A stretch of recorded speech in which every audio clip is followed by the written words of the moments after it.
नमस्कार दोस्तों। अब हम विभिन्न प्रतियोगिता परीक्षाओं में पूछे गए राजभाषा हिंदी से संबंधित प्रश्नों को देखते हैं। यह हमारा पार्ट 5 है। पहला प्रश्न है, केंद्र सरकार के कार्यालयों द्वारा हिंदी में प्राप्त पत्रों का उत्तर केवल हिंदी में ही दिया जाना चाहिए। यह राजभाषा नियमों के किस नियम द्वारा अनिवार्य है? इसका सही उत्तर है नियम 5। नियम 5 के तहत किसी भी हिंदी में प्राप्त पत्र का उत्तर हिंदी में ही दिया जाना अनिवार्य है। अगला प्रश्न है, केंद्र सरकार के कर्मचारियों के लिए निर्धारित हिंदी पाठ्यक्रम प्रबोध, प्रवीण और प्राज्ञ को भारत की भाषाओं के माध्यम से सीखने के लिए सीडेक द्वारा विकसित सॉफ्टवेयर का क्या नाम है? सही उत्तर है लीला। अगला प्रश्न है, संघ की राजभाषा के बारे में भारत के संविधान के किस अनुच्छेद में उल्लेख है? संघ की राजभाषा के बारे में अनुच्छेद 343 में उल्लेख किया गया है। अगला प्रश्न है, राजभाषा अधिनियम की कौन सी धारा राजभाषा पर संसद की समिति के संविधान से संबंधित है? सही उत्तर है धारा 4। राजभाषा अधिनियम की धारा 4 में राजभाषा पर संसद की समिति के संविधान से संबंधित है। अगला प्रश्न है, क्षेत्रीय राजभाषा कार्यान्वयन समिति की बैठकें एक वर्ष में कितनी बार होती हैं? सही उत्तर है 4 बार।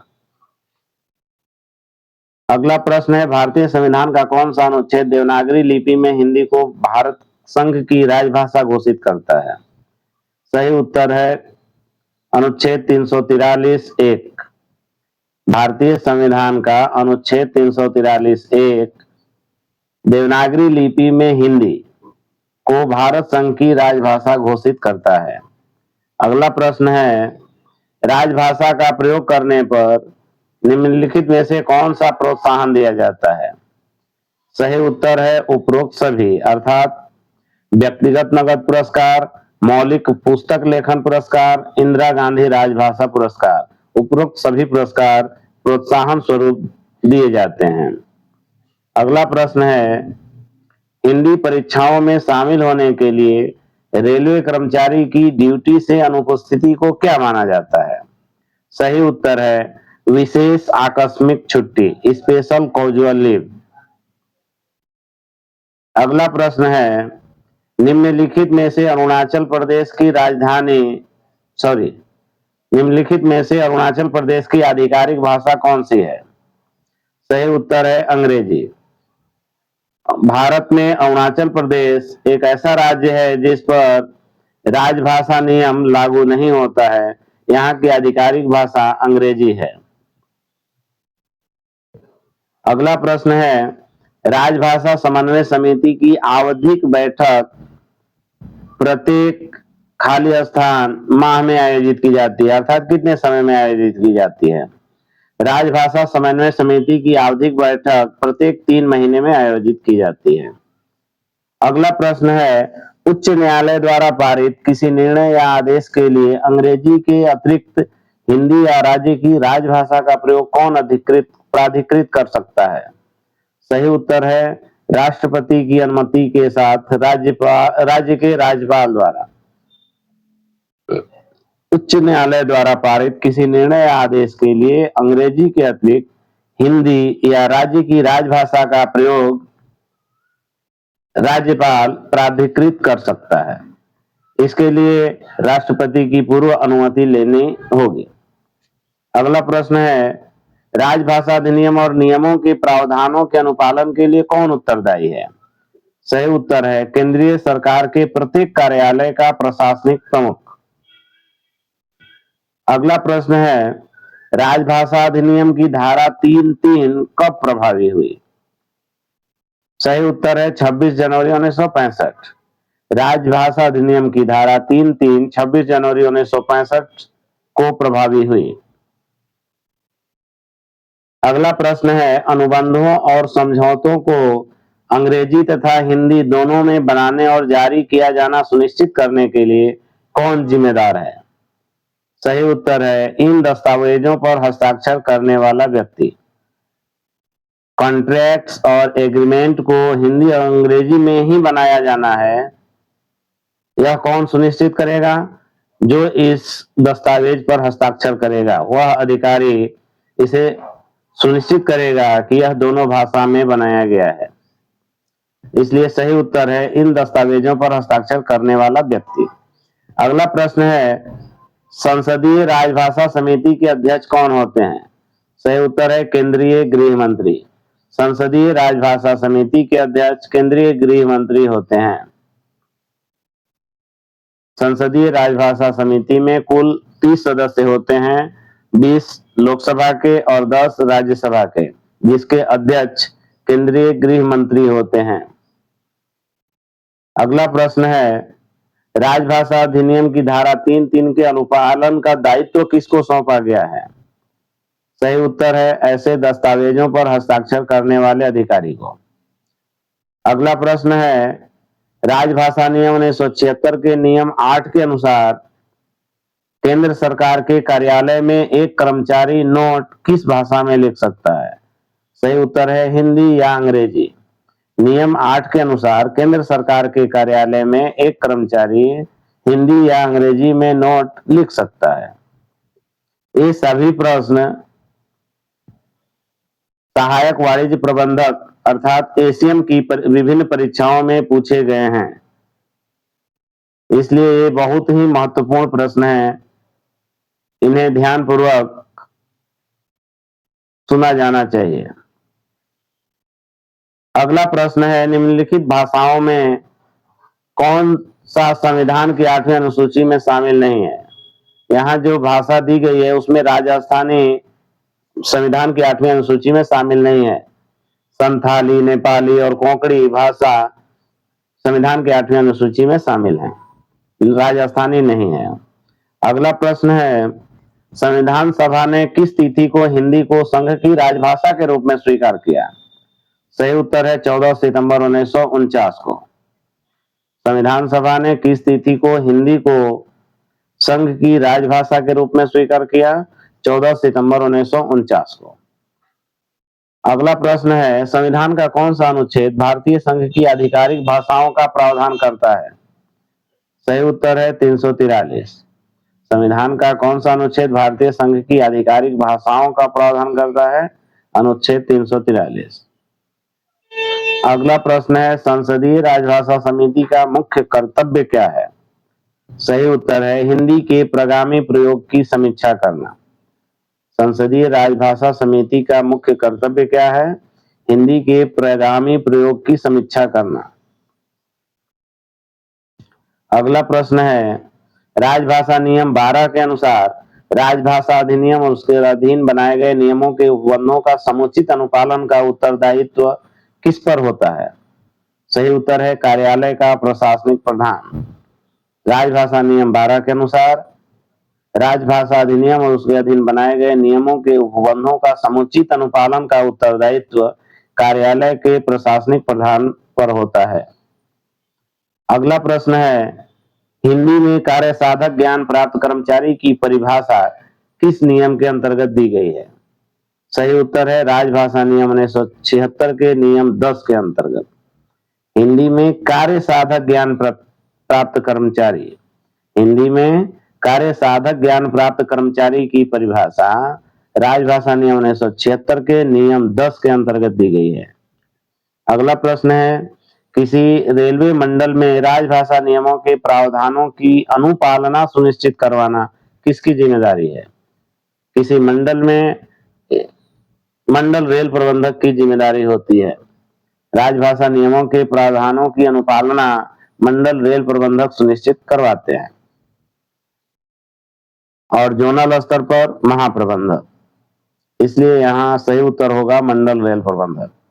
अगला प्रश्न है आंध्र प्रदेश राज्य में स्थित एक रेलवे कार्यालय में प्रयुक्त सभी रजिस्टरों के शीर्षक होने चाहिए। रेलवे कार्यालय में प्रयुक्त सभी रजिस्टरों के शीर्षक हिंदी एवं अंग्रेजी द्विभाषी रूप में होने चाहिए। यह सभी राज्यों में समान रूप से लागू है।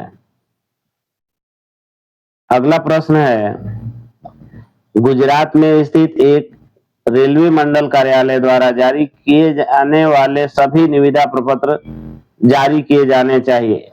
सही उत्तर है हिंदी एवं इंग्लिश दोनों में। रेलवे मंडल कार्यालय द्वारा जारी किए जाने वाले निविदा प्रपत्र हिंदी और अंग्रेजी द्विभाषी रूप में जारी किए जाने चाहिए। अगला प्रश्न है, प्रथम राजभाषा आयोग के अध्यक्ष कौन थे? सही उत्तर है बाल गंगाधर खेर। प्रथम राजभाषा आयोग के अध्यक्ष बाल गंगाधर खेर थे। अगला प्रश्न है, पश्चिम बंगाल में स्थित एक रेलवे कार्यालय में उपयोग की जाने वाली नाम पट्टियां किस भाषा में होनी चाहिए? तो किसी भी राज्य में नाम पट्टियां द्विभाषी रूप में होती हैं, हिंदी एवं इंग्लिश, इसलिए सही उत्तर होगा हिंदी एवं इंग्लिश। अगला प्रश्न है, हिंदी शिक्षण योजना के अंतर्गत हिंदी प्रशिक्षण के लिए केंद्र सरकार के कर्मचारियों को कितनी श्रेणियों में वर्गीकृत किया गया है? सही उत्तर है 4। हिंदी शिक्षण योजना के अंतर्गत हिंदी प्रशिक्षण के लिए केंद्र सरकार के कर्मचारियों को 4 श्रेणियों में वर्गीकृत किया गया है, प्रबोध, प्रवीण, प्राज्ञ और पारंगत।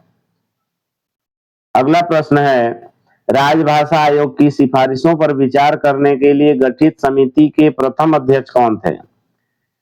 सही उत्तर है गोविंद वल्लभ पंत। राजभाषा आयोग की सिफारिशों पर विचार करने के लिए गठित समिति के प्रथम अध्यक्ष गोविंद वल्लभ पंत थे।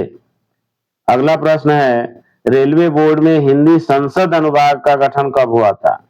सही उत्तर है वर्ष 1960 में। रेलवे बोर्ड में हिंदी संसद अनुभाग का गठन कब हुआ था? वर्ष 1960 में।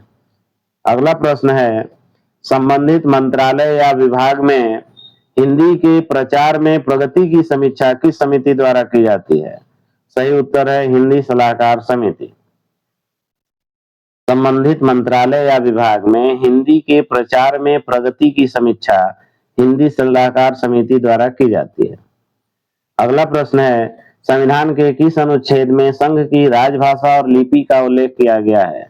सही उत्तर है अनुच्छेद 343। संविधान के किस अनुच्छेद में संघ की राजभाषा और लिपि का उल्लेख किया गया है? अनुच्छेद 343 में। अगला प्रश्न है, केंद्रीय हिंदी संगठन की स्थापना कब की गई? सही उत्तर है 1947 में। केंद्रीय हिंदी संगठन की स्थापना 1947 में की गई। अगला प्रश्न है, संविधान के किस अनुच्छेद में न्यायालयों में प्रयोग की जाने वाली भाषा के संबंध में प्रावधान दिया गया है? सही उत्तर है अनुच्छेद 348। न्यायालयों में प्रयोग की जाने वाली भाषा के संबंध में प्रावधान अनुच्छेद 348 में दिया गया है। अगला प्रश्न है, वरिष्ठ प्रशासनिक ग्रेड के अधिकारियों या उच्च अधिकारियों को दिए जाने वाले राजभाषा पदक का नाम क्या है?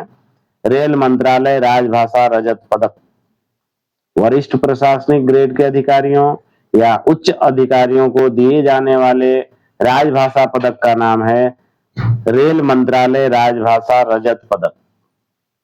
अगला प्रश्न है, राजभाषा नियम 1976 के किस नियम के अंतर्गत कर्मचारी आवेदन, अपील या अभ्यावेदन हिंदी या अंग्रेजी में कर सकता है? सही उत्तर है नियम 7 के अंतर्गत। राजभाषा नियम 1976 के नियम 7 के अंतर्गत कर्मचारी आवेदन, अपील या अभ्यावेदन हिंदी या अंग्रेजी में कर सकता है। अगला प्रश्न है, किस नियम के अंतर्गत प्रशासनिक प्रधान को राजभाषा अधिनियम और राजभाषा नियम के अनुपालन का उत्तरदायित्व सौंपा गया है? सही उत्तर है राजभाषा नियम 1976 का नियम 12 के अंतर्गत। किस नियम के अंतर्गत प्रशासनिक प्रधान को राजभाषा अधिनियम और राजभाषा नियम के अनुपालन का उत्तरदायित्व सौंपा गया है? सही उत्तर है राजभाषा नियम 1976 का नियम 12। अगला प्रश्न है, संविधान के किस अनुच्छेद में 8वीं अनुसूची संबंधी प्रावधान वर्णित है? सही उत्तर है अनुच्छेद 344(1) और अनुच्छेद 351। संविधान के किस अनुच्छेद में 8वीं अनुसूची संबंधी प्रावधान वर्णित है? अनुच्छेद 344(1) और 351। अगला प्रश्न है राजभाषा अधिनियम कब लागू किया गया? 10 मई 1963 को। राजभाषा अधिनियम 1963, राजभाषा नियम 1976। यहाँ पूछा जा रहा है राजभाषा अधिनियम कब लागू किया गया?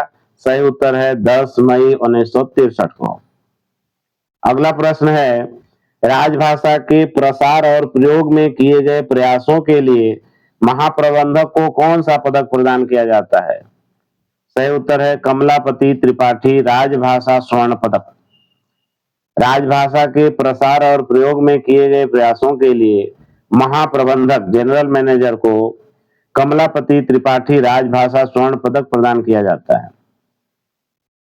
अगला प्रश्न है राजभाषा पर संसदीय समिति का गठन कब किया गया था? सही उत्तर है 1976। राजभाषा पर संसदीय समिति का गठन 1976 में किया गया था। अगला प्रश्न है राजभाषा अधिनियम 1963 की किस धारा के तहत रेल मंत्रालय को प्रस्तावों, सामान्य आदेशों, नियमों, अधिसूचनाओं, प्रशासनिक रिपोर्टों आदि के लिए अंग्रेजी और हिंदी दोनों का उपयोग करने का कानूनी दायित्व है? धारा 3(3) के तहत। राजभाषा अधिनियम 1963 की धारा 3(3) के तहत रेल मंत्रालय के को प्रस्तावों, सामान्य आदेशों, नियमों, अधिसूचनाओं, प्रशासनिक रिपोर्टों आदि के लिए अंग्रेजी और हिंदी दोनों का उपयोग करने का कानूनी दायित्व है। धारा 3(3) के अंतर्गत कुल 14 दस्तावेज हैं जिन्हें द्विभाषी रूप में जारी किया जाना अनिवार्य है। अगला प्रश्न है राजभाषा अधिनियम 1963 की धारा 3(3)(1) के अंतर्गत किस प्रकार के दस्तावेज आते हैं? यहाँ सही उत्तर है दिए गए सभी विकल्प, अर्थात प्रशासनिक रपट, एडमिनिस्ट्रेटिव रिपोर्ट, सामान्य आदेश, जनरल ऑर्डर्स, नियम, रूल्स। उपरोक्त सभी विकल्प सही हैं, अर्थात उपरोक्त सभी विकल्प द्विभाषी रूप में जारी किए जाते हैं जो धारा 3(3)(1) के अंतर्गत आते हैं। अगला प्रश्न है राजभाषा अधिनियम 1963 के कार्यान्वयन के लिए नोडल मंत्रालय कौन सा है? सही उत्तर है गृह मंत्रालय। राजभाषा अधिनियम 1963 के कार्यान्वयन के लिए नोडल मंत्रालय गृह मंत्रालय है। अगला प्रश्न है अपने अधिकार क्षेत्र में राजभाषा के प्रचार प्रसार के लिए एचएजी या एसएजी अधिकारियों को दिया जाता है? सही उत्तर होगा रेल मंत्री राजभाषा रजत पदक। अपने अधिकार क्षेत्र में राजभाषा के प्रचार प्रसार के लिए एचएजी अथवा एसएजी अधिकारियों को रेल मंत्री राजभाषा रजत पदक प्रदान किया जाता है। अगला प्रश्न है रेल यात्रा वृत्तांत पुरस्कार योजना में कौन भाग ले सकता है? सही उत्तर है कोई भी भारतीय। रेल यात्रा वृत्तांत पुरस्कार योजना में कोई भी भारतीय भाग ले सकता है। अगला प्रश्न है प्रेमचंद्र पुरस्कार योजना में भाग लेने के लिए कौन पात्र है? सही उत्तर है कोई भी सेवारत रेलवे कर्मचारी। प्रेमचंद्र पुरस्कार योजना में भाग लेने के लिए कोई भी सेवारत रेलवे कर्मचारी पात्र हैं। अगला प्रश्न है यदि कोई कर्मचारी निर्धारित प्रपत्र में यह घोषित कर दे कि वह हिंदी में प्रवीण है तो उसे हिंदी में प्रवीण माना जाएगा, यह सही या गलत है? सही है। यदि कोई व्यक्ति, कोई कर्मचारी यह घोषणा करता है कि वह हिंदी में प्रवीण है तो उसे हिंदी में प्रवीण माना जाएगा। अगला प्रश्न है रेल मंत्री हिंदी निबंध प्रतियोगिता में भाग लेने के लिए न्यूनतम सेवा अवधि कितनी होनी चाहिए? सही उत्तर है 3 महीने। रेल मंत्री हिंदी निबंध प्रतियोगिता में भाग लेने के लिए न्यूनतम सेवा अवधि 3 महीने है। अगला प्रश्न है राजभाषा नियम 1976 के अनुसार केंद्र सरकार के कार्यालय से क्षेत्र ग के राज्यों को पत्र व्यवहार इंग्लिश में होगा। सही उत्तर है इंग्लिश। राजभाषा नियम 1976 के अनुसार केंद्र सरकार के कार्यालय से क्षेत्र ग के लिए पत्र व्यवहार इंग्लिश में होगा। वहीं अगर पूछा जाता है जैसे अगला प्रश्न में है कि राजभाषा नियम 1976 के अनुसार क्षेत्र ग में स्थित केंद्रीय सरकार के कार्यालय से क्षेत्र क में स्थित राज्य को पत्र व्यवहार होगा? तो यहाँ उत्तर होगा या तो हिंदी में या तो अंग्रेजी में। अगर क क्षेत्र में भेजा जाना है तो वहां तो हिंदी का प्रयोग ज्यादा होता है, या वहां उस जगह पर ग क्षेत्र वाला कार्यालय हिंदी में अथवा अंग्रेजी में पत्र व्यवहार कर सकता है, लेकिन क क्षेत्र वाला व्यक्ति ग क्षेत्र के लिए केवल अंग्रेजी में पत्र व्यवहार करेगा। अगला प्रश्न है और अंतिम प्रश्न, निम्नलिखित में से कौन सी भाषा संविधान की 8वीं अनुसूची में है? सही उत्तर है दिए गए सभी विकल्प। बोडो, कोंकणी, कश्मीरी, ये सभी भाषाएं संविधान की 8वीं अनुसूची में शामिल हैं। धैर्य के साथ पूरे वीडियो को देखने के लिए आपका बहुत बहुत धन्यवाद। यदि वीडियो पसंद आया हो तो इसे सब्सक्राइब करें, लाइक करें और कमेंट कर सकते हैं। धन्यवाद।